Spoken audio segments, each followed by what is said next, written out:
Hello students, so there I'm with one another video on the topic transcription. So transcription in case of prokaryotes, this we are going to discuss now, and again this is from your chapter molecular basis of inheritance. So as we know that transcription simply means the making the copy of RNA from the DNA, and then that will move on for the protein synthesis. So we need to understand the basic steps of transcription. If we talk about the basic steps, it is having three basic steps, that is initiation, elongation and termination.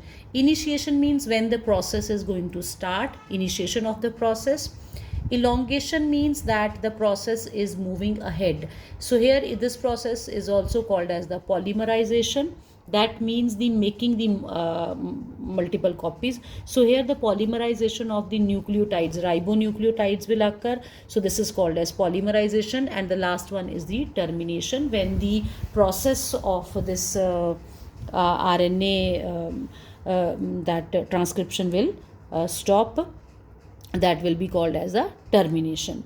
Now in case of the prokaryotes, there are three major type of RNAs which are transcribed. So these are, let's discuss about them. The first is the messenger RNA. So as the name is showing over here, this provides the template for the protein synthesis. Fine. This will carry the message. M stands for the messenger message from the DNA to the ribosomes, and then it will, according to that, the protein synthesis will occur. Second is the tRNA.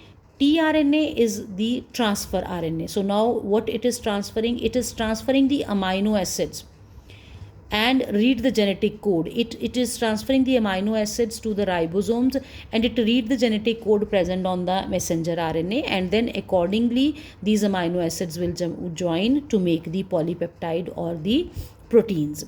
Then the third is the ribosomal RNA. So name itself is self-explanatory. They are the components of the ribosomes. So they play the structural and the catalytic role during the translation, because we know that the process of translation that occurs in case of the ribosomes. So they are the structural and the catalytic component of the process of translation. So now moving to the next. First of all, we'll discuss about the enzyme for transcription.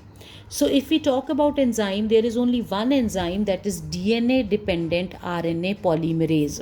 This is the only one enzyme which is performing this process, and the function of this enzyme is to catalyze the transcription of all type of RNAs in bacteria. All type of RNAs are transcribed over here.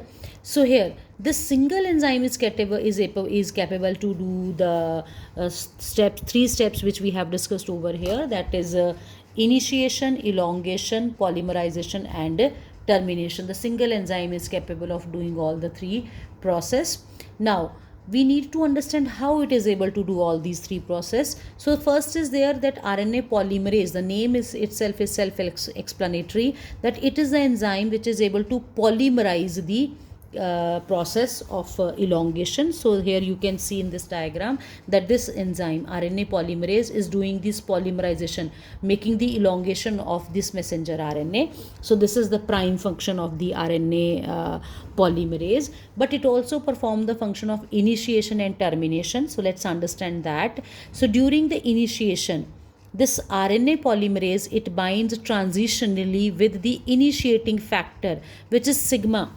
Fine. So you can see here in this diagram that this RNA polymerase is binding with the sigma factor, and this is a transitional binding, and then only it will be able to combine with the promoter segment, and then it will initiate the process of transcription. And similarly during the termination, again the RNA polymerase bind transitionally with the termination factor, that is rho. So again, while combining with the terminating factor rho, it will terminate the process of transcription. So let's understand this entire process with the help of this diagram.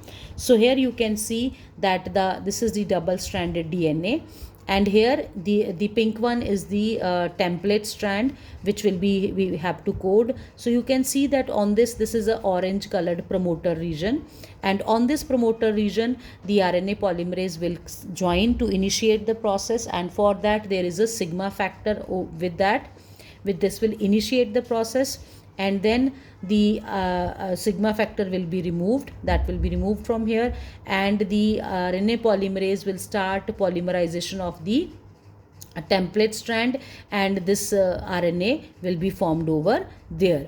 And after that, the last step is the termination, and during this termination the again RNA polymerase, it will combine with the another with the rho factor or the termination factor, so that will terminate. So this is the terminator region, green colored, at which that this process of transcription will stop, and this messenger or this RNA will move out from the DNA.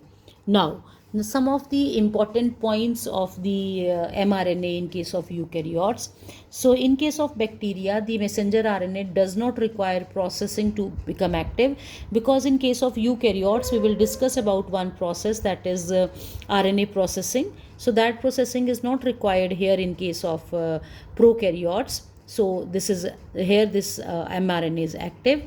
Second is there, the transcription and translation takes place in the same compartment. As in case of prokaryotes, we know that there is no nucleus, there is no nuclear wall, and there is no separation of cytosol and the nucleoplasm. So as the messenger RNA is coming out from the DNA, sometimes it starts the process of translation. So many times the translation can begin much before the messenger RNA is fully transcribed, so that you can understand that many times still this messenger RNA is coming over here, the ribosomes, they will attach over here, and accordingly the protein synthesis will also begin in case of your prokaryotes. Now the last one is there, so transcription and translation, they are coupled in case of bacteria. So that's all about this process. Thank you.